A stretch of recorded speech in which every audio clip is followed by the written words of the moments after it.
ఒక్కసారి కొమ్మూరి గోల్డ్ కి కాల్ చేయండి. తాకట్లో ఉన్న మీ బంగారాన్ని విడిపించి మార్కెట్ ప్రైస్ కి వాళ్ళు కొనుక్కుని మిగతా డబ్బులు మీకు ఇచ్చేస్తారు. హాయ్, వెల్కమ్ టు మనం టీవీ. నంద్యాల జిల్లా ఆత్మకూరు చెందిన కోవబన్ వ్యాపారి షేక్ బాషా గుండెపోటుతో మృతి చెందారు. అతని వ్యాపారం పడిపోయింది. సో ఈ వ్యాపారం కోసం ప్రత్యేకంగా ఆయన గేదెలు ఆటో కొనుగోలు చేసి సుహానా సమయ మిల్క్ డైరీ పేరుతో పాల ఉత్పత్తి చేసేవారు. వ్యాపారం ఆగిపోవడంతో అప్పులు తీర్చే మార్గం లేక మనోవేదనకు గురై గుండెపోటుతో మరణించారని కూడా వాళ్ళ కుటుంబ సభ్యులు చెప్తున్న పరిస్థితి. సో దీనిపై మరింత సమాచారం మా ప్రతినిధి చార్మి అందిస్తారు. చార్మి, అసలు ఏం జరిగింది? ఆ భాష ఎలా చనిపోయారు? ఏంటి అసలు ఈ కోవబన్ ఇష్యూ ఏంటి? ఎస్ మనోజ్, ఆత్మకూరులోని నియోజకవర్గంలో అయితే భాష అనే ఒక ఆయన ఉండేవారు. ఆయన గత కొన్ని సంవత్సరాల నుంచి, అంటే ఈయన ఒక్కరే కాకుండా వాళ్ళ నాన్నగారు కూడా ఈ కోవా బన్ వ్యాపారం మీదనే వాళ్ళ రోజువారీ జీవితం గడుస్తుంది. అయితే ఆయన మేడారం జాతర దగ్గర జరిగిన ఇన్సిడెంట్ ఏదైతే ఉందో, అంటే అక్కడ జరిగిన దానికి సంబంధించి ఆ రోజు నుంచి ఇప్పటి వరకు, అంటే దానివల్ల ఎన్నో వివాదాలు చేసినప్పటికీ కూడా ఎంతో మందికి అవగాహన కలిగింది. అంటే కోవా బన్లో ఏదో కలుపుతున్నారు, ఏదో తేడాగా ఉంది అనే విషయం బయటకు వచ్చింది. అది బయటకు రావడంతో ప్రజెంట్ అందరూ కూడా కోవా బన్ని బాయ్కాట్ కోవా బన్ అన్నట్టుగా నడుస్తుంది. మరి ఈ బాయ్కాట్ కోవా బన్ కి సంబంధించి గత 15 రోజుల నుంచి ఆయన తిండి తికానా మానేసి కంప్లీట్గా అసలు ఏమీ తినకుండా ఏమీ తాగకుండా ఆయన ప్రాణాల మీదకి తెచ్చుకున్నారు. అయితే ఇందులో అంటే బాధాకరమైన విషయం ఏంటో తెలుసా మనోజ్, ఆయనకి అప్రాక్సిమేట్లీ ఒక 4-5 బర్రెలు ఇవన్నీ కూడా ఉన్నాయి.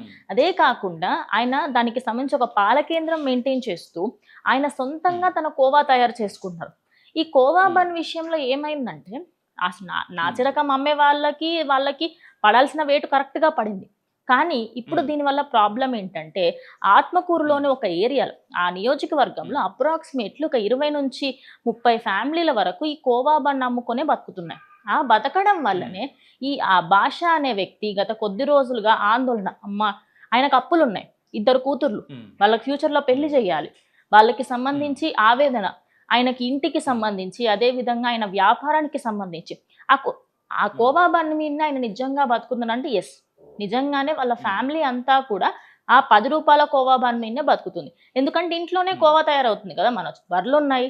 అదే విధంగా షుగర్ ఎంత కాస్ట్ ఉంటుంది, మహా అంటే కేజీ 50 రూపాయలు 40 రూపాయలు ఉంటుంది ఆఫ్ కోర్స్. సో దానివల్ల ఆయనకు పెద్దగా అంటే ఆ మనీ ఎక్కువగా ఖర్చు అవ్వలేదు. సో ఆ బర్రెలకు సంబంధించి ఫుడ్కి అంతా ఖర్చు పెట్టినప్పటికీ కూడా ఆ పాల దగ్గర ఆయనకు ఎక్కువగా ప్రాబ్లం రాలేదు. ఇక మెయిన్ థింగ్ ఏంటంటే బన్నులు హోల్సేల్లో తీసుకునేవాడట బన్నులు. అది ఇంకోటి ఏంటంటే ఆయన దానిపైన డేట్ మనస్తాపానికి గురయ్యారు ఎన్నో రోజులుగా.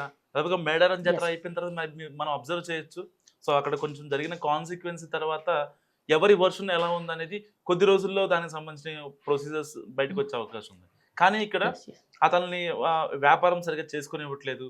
అక్కడ వాళ్ళెవరో వచ్చి అసలు నువ్వు కరెక్టా కాదా అని చెప్పి మాట్లాడుతున్నారనే వాదనలో వీటన్నిటి తర్వాత ఆయన మనస్తాపం చెందడం, ఇదంతా అంటే ఒక కన్స్ట్రక్షన్ వేలో జరిగింది అనుకోవచ్చా, లేదంటే మీడియా చేస్తున్న ఇది అనుకోవచ్చా?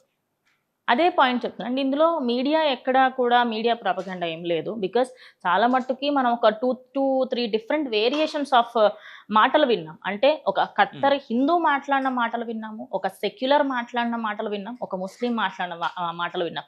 ఈ మూడిట్లో కూడా మీరు మా పొట్ట కొడుతున్నారు అనే ఏకైక రీజన్ చాలా స్ట్రాంగ్గా వెళ్ళింది. సో మీరు అన్నట్టు ఖచ్చితంగా అక్కడ ఉన్న ఆయన మాత్రం మనస్తాపానికి గురయ్యే చనిపోయాడు.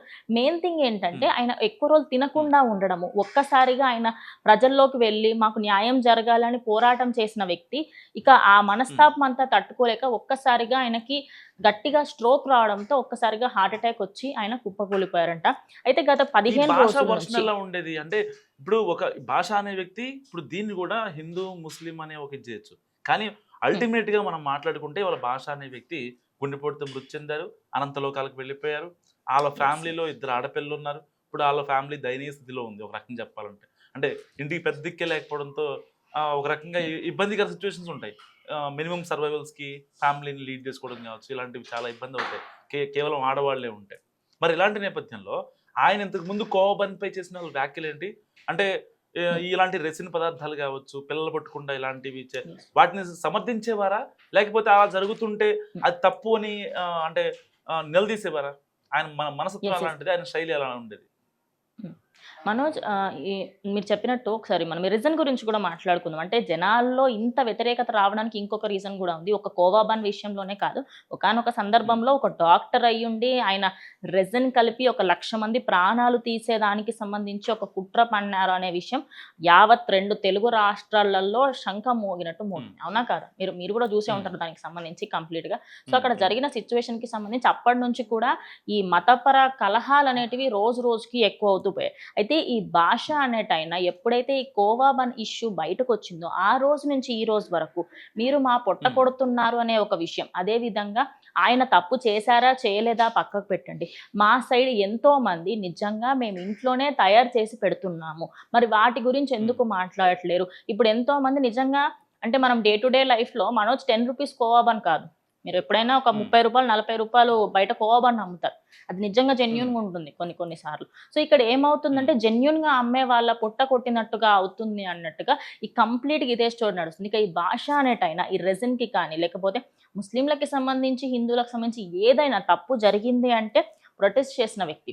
ఆయన చాలా మంచివారు. అదే విధంగా ఆయన మీద ఆధారపడి ఆ ఒక్క ఫ్యామిలీయే కాదు. ఆ ఆత్మకూరులోని ఎంతో మంది ముస్లిం ఎవరైతే ఉన్నారో వాళ్ళందరూ కూడా ఆయన మీద ఆధారపడి ఉండేవాళ్ళంట. అంటే ఆయనకు సంబంధించి ఆ కోవా బన్ ఆయనతో పాటు ఇంకా ఎంతో మంది నమ్మేవాళ్ళట. రేపటి రోజు ఏమైనా సహాయం కావాలన్నా చేసేటువంటి వ్యక్తి. ఇక ఆయన పిల్లలకి సంబంధించి కూడా అటు అప్పులు తీర్చలేని పరిస్థితి. ఆయన అప్పులు ఉన్నాయి. ఈ కోవా బన్ రాకుండా నాకు ఇంకే పని రాదు. ఆయన ఎప్పుడైతే ఈ మేడారం ఇన్సిడెంట్ బయటకు వచ్చిందో అప్పుడు ఒక మాట అన్నారు. మాకు ఈ కోవా బన్ కాకుండా ఇంకేది తెలీదండి. మీరు అనుకుంటారు మాకు ఇంకా వేరే జాబులు లేదు.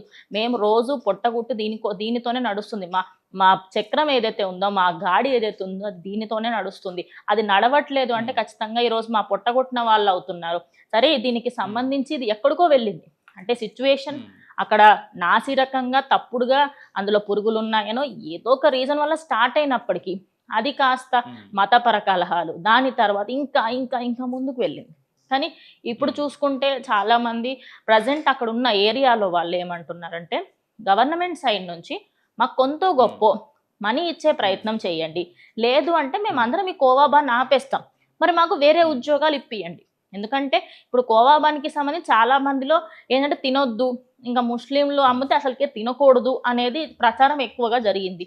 మరి ఇప్పుడు మమ్మల్ని ఏం చేయమంటారు అనే వాదన బయటకు వస్తుంది. మరి ఇప్పుడు గవర్నమెంట్‌కి సంబంధించి ఆంధ్రప్రదేశ్ గవర్నమెంట్ దీన్ని చాలా సీరియస్‌గా తీసుకుంది. పొలిటికల్ వరకు వెళ్ళింది. ఆఖరికి ఎంతో మంది పెద్ద పెద్ద వ్యక్తులు ఆయనను పిలిపించి మాట్లాడి డబ్బులు కూడా ఇచ్చే ప్రయత్నం చేశారు. అదే విధంగా ఇటు వీళ్ళకి కూడా ఈ భాష ఫ్యామిలీకి అదే విధంగా ఆత్మకూరుకు సంబంధించిన ఎంతో మంది ఒక రకంగా పొలిటికల్ టర్న్ తీసుకుంది అనుకోవచ్చా చార్మి? ఒక విధంగా ఎస్ చెప్పింది కరెక్టే మనోజ్. ఏంటంటే ఇది అటు ఇటు పోయి కంప్లీట్‌గా ఒక చక్రం తిరిగి మధ్యలోకి వచ్చి ఇప్పుడు పొలిటికల్ దగ్గర ఆగిపోయింది. దెన్ పొలిటికల్ సపోర్ట్ కోసం చేస్తున్నారా లేకపోతే వాళ్ళు దేనికోసం చేస్తున్నారా అనేది ఇంకా క్లారిటీ లేదు. కానీ అక్కడ జరుగుతున్న దాని ప్రకారంగా చూస్తే మాకు జాబులు ఇప్పియండి మరి. ఎందుకంటే మా జీవనోపాధి మీరు తీసేసుకున్నారు. మరి మాకు ఇంకొక ఆప్షన్ ఏంటి?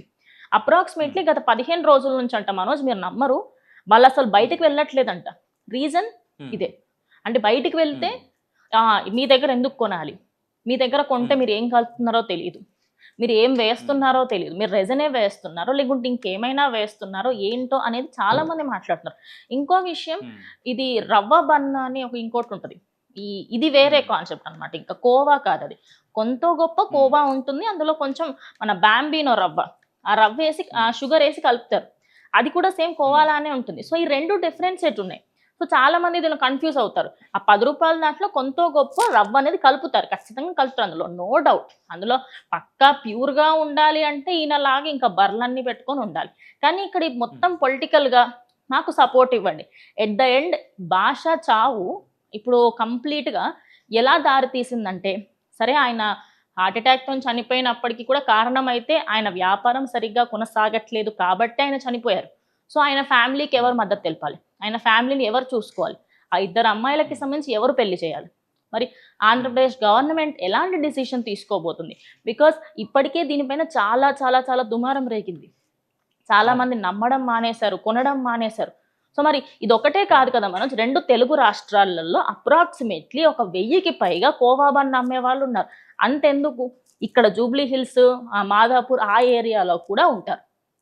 మరి వాళ్ళందరికీ ఇది ఒక పెద్ద లాసే కదా.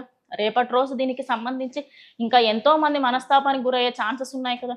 సో ప్రజెంట్ అయితే ఆంధ్రప్రదేశ్ గవర్నమెంట్ నుంచి అయితే ప్రజెంట్ ఈ కోవా బండ్ అమ్ముకునే వాళ్ళందరూ, ఆత్మకూరులో ఉన్న వాళ్ళందరూ కూడా అడగడం జరుగుతుంది.